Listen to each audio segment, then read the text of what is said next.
Hi, folks. I'm Dan Dworkis, and this is the Emergency Mind Podcast, a space where we bring together lessons from the emergency department and beyond about performing at our best when it matters the most and applying knowledge under pressure. Our guest this episode is Patrick Pollock. Patrick is a veterinary surgeon, academic leader, and One Health advocate, primarily working across Ireland and Scotland. Okay, now this is awesome, right? He is the world's first professor of veterinary surgery and remote and rural medicine, which we're definitely going to talk about. And he's the founding head of the veterinary medicine program at Atlantic Technological University. He holds a master's degree in disaster medicine and management and has worked extensively in complex environments, both in and out of crisis, throughout Europe, Africa, and Asia. And he has a particular focus on training emergency services teams that have to respond to rescues involving animals. Now, his bio is substantially longer than that. I had to edit it for time. He's done some really cool stuff. I will say one of the weirdest and most impressive things I know about Patrick is when we met several years ago, or when we crossed paths several years ago in Scotland, he brought with him an endotracheal tube. I forget if it was for a horse or a giraffe, but this was like the longest endotracheal tube I've ever seen and very surprising. I doubt we'll get to that today. But in any case, Patrick, welcome to the podcast. Happy to have you. Great to see you again. Dan, thank you very much for the welcome. It's great to see you. It was from a horse, actually. It's a horse. Okay, great. Not Yes. a giraffe. Just tough to say. It's certainly larger than the ones we use for people. Yeah. Man, okay. So I've been looking forward to this, and I was trying to remember how we met, but we ended up in this rolling conversation over the years about what it's like or what are the similarities and differences between veterinary medicine, response to crises involving animals, the mindset of being a veterinary surgeon, and what that's cross-pollinating that with the human-centric side of it on the medical world. And these conversations have always been really fascinating. They've always been really rich. I think for folks that aren't like all the way up on this, you might be wondering like, why are we doing this? And I promise you, you're going to figure it out really quickly and it's going to be awesome. But maybe you can start by telling us what it means to be the world's first professor of veterinary surgery and remote and rural medicine. I'm so lucky to have that role. And I guess what became clear over the years is that whether you're providing veterinary care in the center of a big city to somebody's chihuahua, or whether you are providing that care to a donkey in low and middle income country, which is the key component of a family's ability to generate income and therefore feed themselves, you have the same problems in resource limited environments. And where I work in Scotland and in Ireland, there are lots of resource limited environments where you have only what you bring with you. And I think that's very similar to lots of the things that my medical colleagues do, that you do, where retrieval medicine becomes, have we got that critical bit of kit that we need? Oh no, we left it behind on a shelf. And it's the same sort of response. And I suppose my interest has been in this lovely idea of One Health, which I fear is only a concept to a lot of people, but is a reality to me and to many of us. And I guess that's the concept that human health, animal health, and environmental health have got to be approached in the round, because individually we fall down. And this is a great bridge in so many ways to complex systems and complexity, which is something we dig into a lot on the podcast, right? Because most of emergencies happen in these complex systems, probably all of them, but within the context of a broader ecosystem around it. And so we're right away getting into this concept that if we ignore this side of it, we're working with a incomplete view of the system that we're operating in. Am I reading that right? No, absolutely. I think perhaps the example that's easiest to get across for those who are not used to it is in displaced peoples. And you'll be aware in the world today, there are so many displaced groups of people, and bringing care to those people, social care, medical care, feeding them is hugely complex. And there's some recent work that suggests that if you ignore the animal element in responding to those displaced people, they probably never can return to where they were before. And that's a huge problem. And I suppose the thing that's so interesting is that we're all mammals. We need the same things. So emergency response for people, while it is different in its complexity, the same basic requirements are there. And if we can work together, then these displaced individuals get to somewhere safe, or they get back to where they were, and their life continues, as opposed to remaining potentially displaced for forever. Yeah, definitely. So there's a couple threads here and we can pick and choose our way through them, right? One is talking about something I know you've been heavily involved in, which is training the next generation of folks coming up underneath you in order to do some of the work that it takes to perform in these rural and remote settings. One thread is the interplay between crisis and not crisis, right? Because you're working both with population health of animals, and as you rightly pointed out, that is population health of people, and then also on the crisis and emergency response side of it. And then one is the smaller thread, but very important about training human centric teams to also respond to the animal element in a crisis. I'm going to go dealer's choice on this. Do any of these three threads feel like the most important to pull from the beginning? I think for your listeners, I think we should definitely talk about when animals and people collide. Yeah. Because that's really interesting. I would love to talk a bit about training the next generation of vets, only because I hope that your listeners might have some useful things to contribute to that in due course. Awesome. But yeah, let's go. Great. Let's go there. Let's start with there when animals and people collide, which sounds like a bad TV show, but Doesn't it? obviously has a lot deeper conversation in that. And when I've seen you speak about this before, you have some very stunning visuals, which of course we can't share at the moment in this format, but can you talk us through like, how do you approach this? What are we talking about here? And why is this an important concept? Okay, so what we're talking about is emergency events, be they individual incidents, road traffic collisions, or major incidents where first responders, human first responders, go to provide care, rescue, whatever it might be, and interact with one or multiple animals, which just complicates the response to a huge extent. And that arose because of work done actually in Hampshire in the south of England, where a particular firefighter got interested in the number of injuries that happened to first responders when an animal was involved. And it was significantly greater than injuries to first responders when they were simply responding to a human entrapment situation. And it's a really interesting thing, but people respond differently when there is an animal.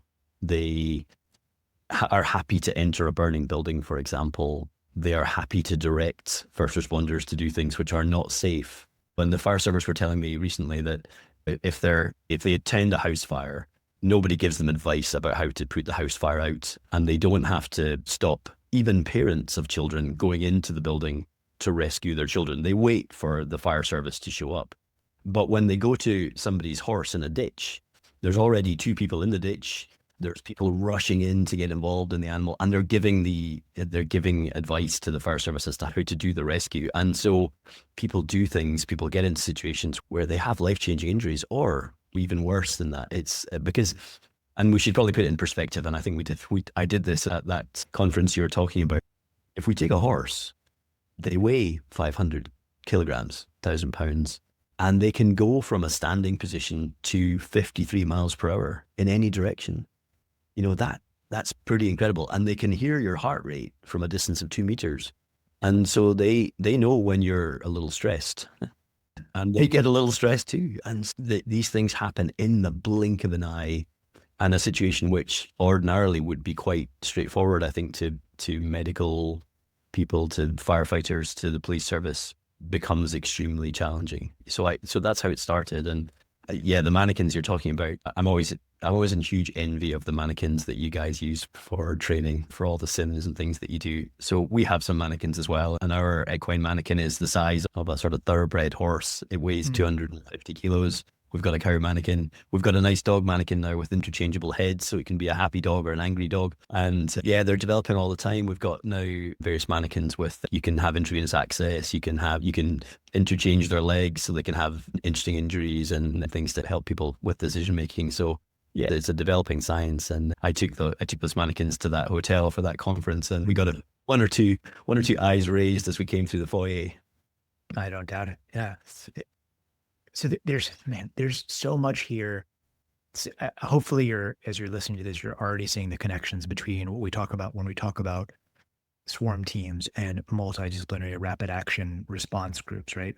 We're talking about themes of asymmetric expertise. We're talking about themes of trust and distributed decision-making, about communication breakdown, shared mental models, and rapidly assessing and building a team around a problem when essentially one of the actors in the teams in this case is an animal. And so I want to draw a couple parallels here before we really focus on the animal dimension of this. So one is, in some sense, this is a parallel problem to what it's like for humans teaming with AI. Now that sounds weird to say that, right? But in both cases, you have humans, and generally speaking, Patrick and I know to some extent what we can expect for each other. We understand Dan can't run 53 miles an hour in any direction randomly without some sort of a ramp up behind it. We know a little bit about human clues. We have generations and generations of training our brains in social situations to expect certain things from the other person, what normal looks like, what behavior looks like, what range of motions are. Societally, we do things like stand certain distances from each other and speak in certain tones of voices. And it's that underlying connective tissue that allows us to make certain decisions, even if we don't know each other. When you replace one of the humans or add into one of those discussions something that is distinctly not human, whether that is AI or an animal, or maybe we'll team with aliens in the future, you never know, right? Like that player on the field responds in different ways, and that complicates the things. We don't have the same depth of experience with how they think and act and move, and that creates complications and ripples. And so right away, it's this similar sort of parallel problem set to it.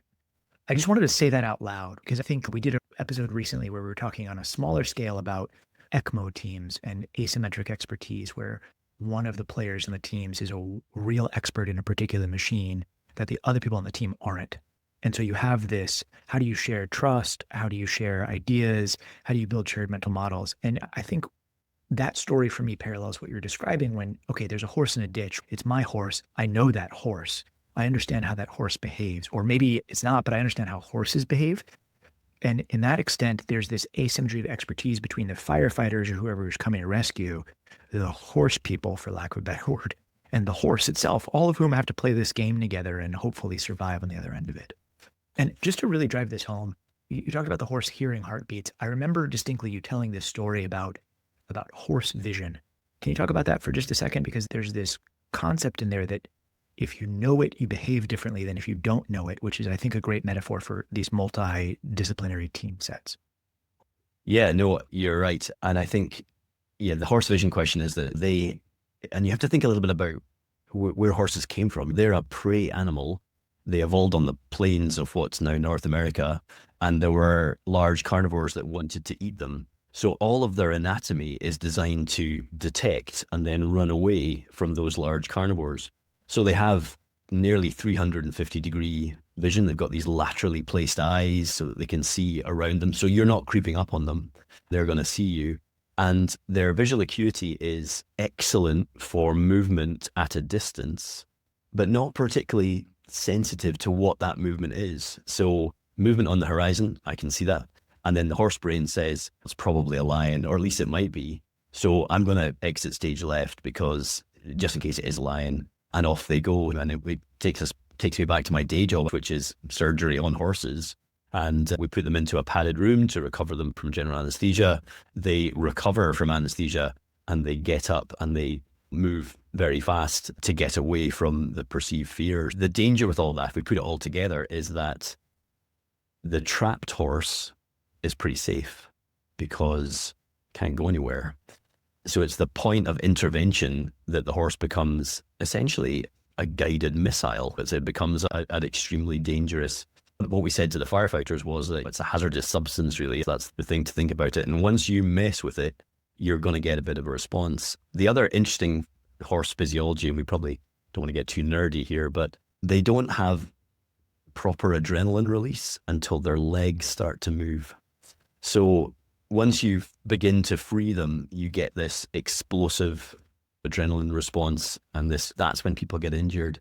And I suppose lots of the training that we really go into with both veterinary surgeons and first responders is don't do anything until you're ready. Make sure your ducks are lined up. Have we got somewhere for this animal to go?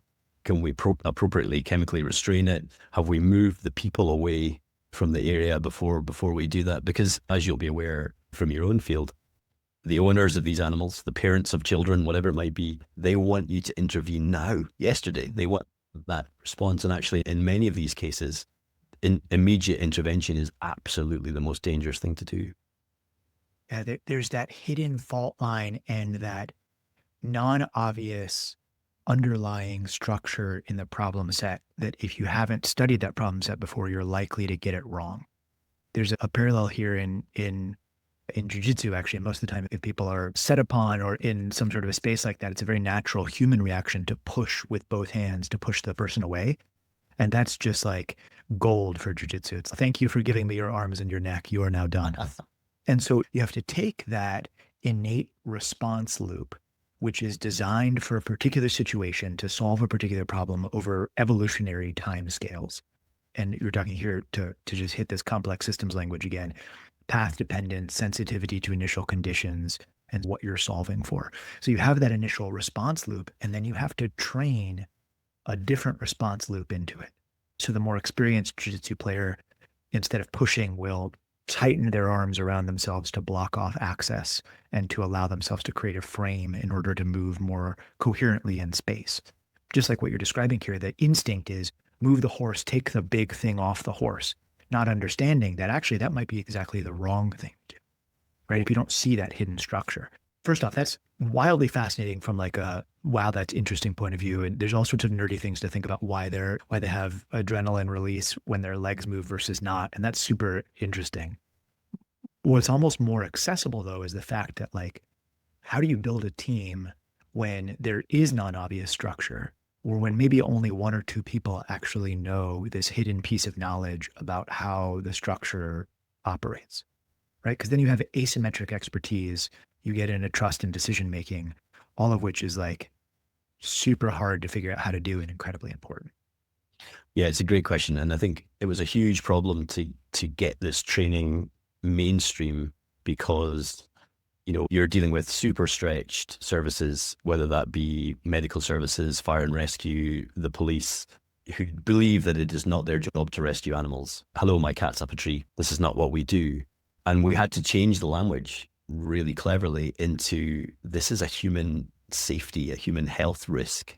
These are not animal rescues. They're incidents involving animals where the presence of the animal so complicates the rescue of the people or the approach to the people that, you know, either you'll have a very poor outcome or you'll have a suboptimal outcome or somebody will die is the reality. And so we changed the language a little bit and we tried to begin to bring these groups together. And then we discovered a huge thing, which was that in veterinary medicine, there was really no training in team dynamics, in any of that performance under pressure stuff that you've described. We didn't know about mental rehearsal or flash teams or communications under pressure. And the profession generally work alone. We get in the car and we go to a call. We work with one often older farmer or one horse owner, or somebody brings their dog or cat into our office and we take it through and we do have high stakes scenarios, but then we've got a team around us who we work with every day. And the really interesting thing is in that large animal vets who work alone are really bad at telling other people what they're doing. So they would arrive at the scene, not introduce themselves to the incident commander, go and administer something, not bother to say that they'd done that. It sounds really obvious, but if it's not how you work, it's not how you work. I guess if your patients are animals, there's a slightly less impetus to explain in words what you're doing. Yeah, I think there's some truth in that. And you know, what I would, the benefits to the profession in beginning to learn about some of these techniques, some of these things that you talk about every week have been immense. And I think we are the richer for learning about it. And listen, the grass is always greener, isn't it? You always, when you go and do a big rescue with the fire service, you want to be a firefighter. If you see some medics doing something, you think, maybe I should have been a human surgeon. But I think we've learned a lot from each other, and it's those simple things. We're not suggesting that we turn emergency responders into equine behavior experts, but there are a few little golden nuggets of information that just transform the safety at the scene. Yeah. And that's a good tension, right? How much do you forward deploy knowledge versus allow people to call in experts when needed? And that's always a tension in teams. Even I certainly felt that when I was out doing more rural emergency medicine, where it'd be like, all right, how much do I need my team to know how to do this versus can I call in backup versus can I call in to a referral center to get expertise added into the conversation about something? And you're right that there's costs associated with this. All the training we put in, that's a training day that we're not doing something else. And so where do you draw the line between some of that? Yeah, and it's funny when you speak to senior people in the emergency services, you realize the pressures they're up against. You're only one part of responding to chemical spills, terrorist incidents, whatever it might be. Animal rescue is way down the pecking order from that perspective. But what we've done in Scotland, and I think it's probably quite a good metaphor for the rest of the world to some extent, is that we did awareness training with a variety of different groups. So the fire service, the police, the Scottish Ambulance Service. Actually, this is how this started with one of your previous guests, Stephen Aarons, performance under pressure course. And so that awareness training was just a PowerPoint on their intranet, which said, here's the animals you might meet. Here's some of their characteristics. This is what you might want to think about. And this is the system that we've set up to try and manage those incidents. And then we trained the heavy rescue crews across the country. So in Scotland, there were 6 of them. And we created teams and we equipped them. And the great thing about animals is that there's a great opportunity to get the public interested. They want to read the story about the dog being rescued, or the cow being led safely off the railway, or whatever it might be. So we're lucky to get equipment donated, which allowed us to equip these people. And then we trained the veterinary practices in proximity to those units, so that the idea being that the control room would be equipped with a list of trained vets. And if there was an incident involving an animal, a trained fire service team, a trained vet would turn up at these incidents. And I think a lot of it was just slowing everything down. There's not a person immediately at risk. Actually, you can wait half an hour for a vet. And all sorts of silly things come to mind. We don't have blue lights.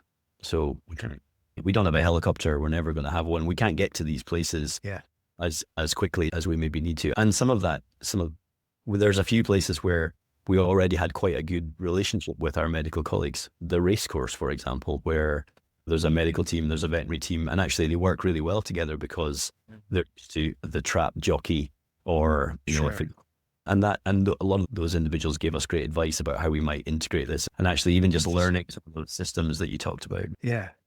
I'm struck by two or three things here. One is the parallels that other teams have been through as they've navigated some of these questions. So the horse track is a great example, right? So you already in this case have elements of these teams together, and they're de facto learning how to work together. And that's a great metaphor for how other sets of those teams might work together. Can we think about these new teams that are involving non-human components? Like maybe a lot of what we're describing here can be a good metaphor for those other teams that are doing autonomous decision-making or AI or something, because we're already hitting some of those challenges with it. There's a similar story we could look at in the past, and I don't know the details of this story, and maybe if you're listening to this and you do, you can send them to me, but how the poison control centers in the US started, right? Because there we have localized expertise that basically was available, but nobody knew about it. And you have to advertise this fact. And so I grew up like many folks with a little magnet that was like, call this number if anybody drinks something, right? And you're like sharing the expertise and making yourself available, but you're doing it through an educational program similar to what you're describing, which is, hey, here's some stuff you might do, call us in this instance, and then building rapport with the teams as you go. We've talked a number of times in the podcast about the power of story in the human brain and how good we are at remembering stories, right? And these things, even if you only go through them once, you have this story in your brain. And if you find yourself in a situation with a horse or with whatever, maybe you'll think back on this story and be like, there was something I'm supposed to remember about horses. I don't even know what it is, but I know there's something, and maybe we should call somebody to help out with this instance. And so these trainings have ripple effects in there. Yeah, they do. And I think I get invited to these conferences and to speak to doctors and first responders and paramedics because I'm the light relief after the really heavy stuff that you've been talking about. Here's an ostrich that's escaped and it's running down the main street, and people are ringing up and calling the emergency services, and they're worried about what to do. And isn't that funny? Until you realize that an ostrich is pretty closely related to a velociraptor, and it can kick forwards and give you the abdominal injury. And then all of a sudden you think, actually, it's important that I know that. And I think that's how we get in. We start the conversations. There's always something quite funny and interesting, even if it's just the answer to the local pub quiz question, about how fast horses can move. But it is great, and you always learn something. And I went to give a talk at the air ambulance service in Glasgow, and I saw these bags that you guys have, and on the bags there was a cable tie. And I said, "Oh, you've got cable ties on your bags. Why have you got that?" And they explained to me, once we pack the bag and two people pack it, and we have a checklist that we tick off, and then we put the cable tie on, and then we know that it's safe to take away and use. And I went back to our nursing team in the equine hospital in Glasgow, and I said, "Guys, we should put cable ties on our emergency tracheostomy bags, because then you won't open one and find that all of the tracheostomy tubes are being gone for the last month or whatever." And it was just such a simple thing, so obvious. We didn't think about it. And you always come away from these interactions with another group with some golden nugget that can really transform how effective you are. Yeah. Yeah, man, I love that. I love that. Especially having been in a position earlier in life where I opened a Crike kit and there was nothing in it that I needed. I was like, wow, this really shouldn't have happened this way. Okay, here we go. It makes a big difference. It does. Yeah.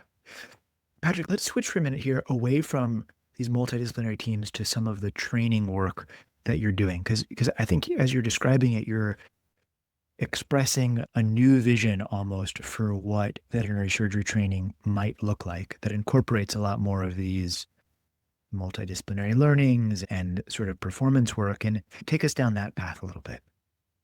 Yeah, no, sure. I think for your listeners who are not familiar with the profession, that really globally, there is a crisis in veterinary medicine in terms of provision of veterinary care, particularly in resource limited environments, so rural settings mainly, where there are areas now where there is no vet.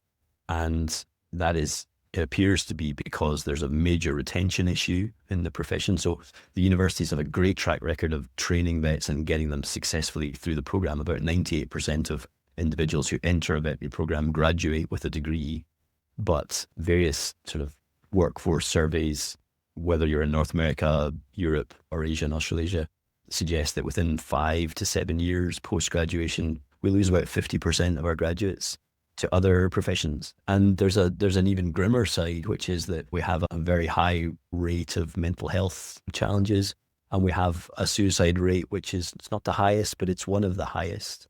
And we could talk about that. There's probably lots of reasons for that, but it's totally unacceptable. And I have loved my time as a vet, and I've done all sorts of exciting things. And the range of things that are open to you as a veterinary surgeon is vast, but know lots of people who I trained with, who I've worked with over the years, who are no longer in the profession. And it is a huge problem. And with my professor of remote and rural medicine hat on, I was recently providing some outreach services on an island off the west coast of Scotland called Tiree, which is a beautiful island, where the veterinary practice closed after 20 years, and there currently is no veterinary surgeon. And the reality of that is that if you're a farmer there, or if you have a dog there, you can get non-urgent veterinary care because somebody can get on a ferry from the mainland and come over and see you, or you can go to them. But if you have a cow calving in the middle of the night, or a horse with a gastrointestinal crisis, you are on your own. And what we see happening next is that the community starts to break down. You start to lose other services as these remote places become essentially holiday resorts, and because you can't have a sort of a mainstream life there because of the loss of that community provision of veterinary care. Yeah. So that's a long answer, but the background then was that in Ireland, it was a notice that a large number of Irish people were seeking veterinary training overseas because there weren't enough places in the one veterinary school. About 300 school leavers a year were going to Eastern Europe actually to access training. And so the Irish government put some money up for some new vet schools, and I'm very happy to be in one of them. That's awesome. Yeah. There's a book that I encountered when I was a medical student in Haiti called Where There Is No Doctor. Yes. It's a really wonderful book. It's available in a bunch of languages. And is there a corollary? Is there a book where there is no vet? There is indeed. Yeah. Amazing. Yeah. If you're listening to this and you've never encountered that series, I would highly recommend it. It's It's pretty wonderful, honestly, the amount of energy and resources that folks have put together into that, covering everything from basic first aid and public health to more sophisticated things. And it is not the answer to a problem, right? Like it is a stopgap measure, but it's a very good one. And it's really worth exploring how you can add to that sort of body of knowledge, depending on what it is that you do. But I think that we're really, as you described, that link between we can't support our animals, so we can't really support certain types of work and life. And so our culture changes and our systems change. And we're really, again, like obviously I'm on a complex systems kick this morning for whatever reason, but like we're talking about ecosystems. We're talking about how systems respond to slow change and fast change and crisis and pressure, and how we need that hidden structure to be healthy in order to really support what we're doing. Yeah, I think that's true. I mean, there's two things that sprung to mind. One is, don't we live in the most fantastic time where we have access to things which allow us to provide telehealth to somebody in town? And I've done that. We can talk somebody through a procedure. We can watch them doing the procedure that wasn't available 10 years ago, 15 years ago. That's fabulous. And that's been really, really useful to us. I think my job in veterinary practice in Scotland and Ireland, I look at the animals of very wealthy people, really, compared to others across the globe. And these animals are used for leisure or for sport, not really for work. And it's a privilege to work on such incredible athletes. But there are 150 million working equids in the world. Those are horses, donkeys, and mules.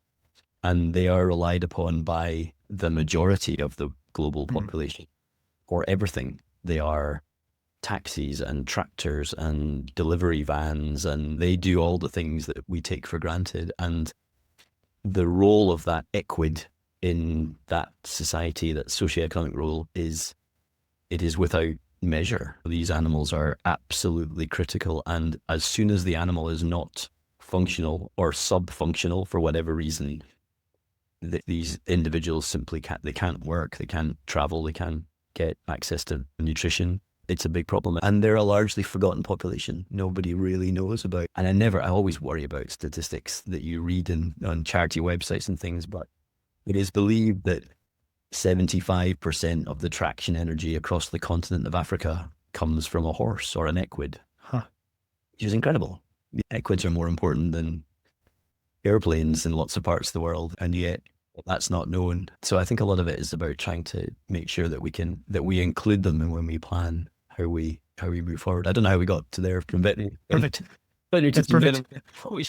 Yeah, that's what I warned you about at the beginning of this. We're going to end up in some place where we're going to be like, how did we get here? And that's exactly the mark of a good podcast, I think. But Patrick, we're going to wrap up in a minute here, and I want to give you a chance to issue a challenge to folks listening. But before we do that, is there anything else that you want to dig us into or push us towards that we haven't done so far? I suppose that I've got an idea for the challenge, but I think we've probably covered quite a lot there. We've bamboozled most of your listeners with like a left field topic. So good. Yeah. Yeah. Before we do the challenge, I'll throw my normal disclaimer in there, which is that everything we do on the podcast here is to try to take the best of what other people have figured out about applying knowledge under pressure and share it with the world. Patrick's story of seeing a zip tie or a cable tie on one thing and transferring that over to another space is a perfect example of what we're trying to do. Nothing we do here is medical advice. And both for myself and any of my guests, we're only here representing ourselves, not any of the groups that we're lucky enough to work for or with. So, disclaimer in place, and I feel like we just scratched the surface of so much that we could be talking about. But Patrick, what do you want to challenge folks with? What do you want them to do differently after listening to this podcast? I think I want to go back to the One Health story, and it's a plea maybe that we all get onto the One Health bandwagon. And I think it's about stepping back, isn't it? It's about arriving at that instant, and there are people trapped in a car, and there's a dog in the car, or there's a horse on top of the roof of a car, or there's 200 pigs that have been in a lorry and knocked over, and there are individuals there and pigs spilling out onto the road. And I want all of us who respond to these things to step back and think about how we respond together, and think about the different realities that we come from and how we can integrate better so that, yeah, we're taking away more than just the zip tie. Awesome. Patrick, thank you so much for coming on the podcast and for sharing these stories and these ideas. Thank you very much for having me.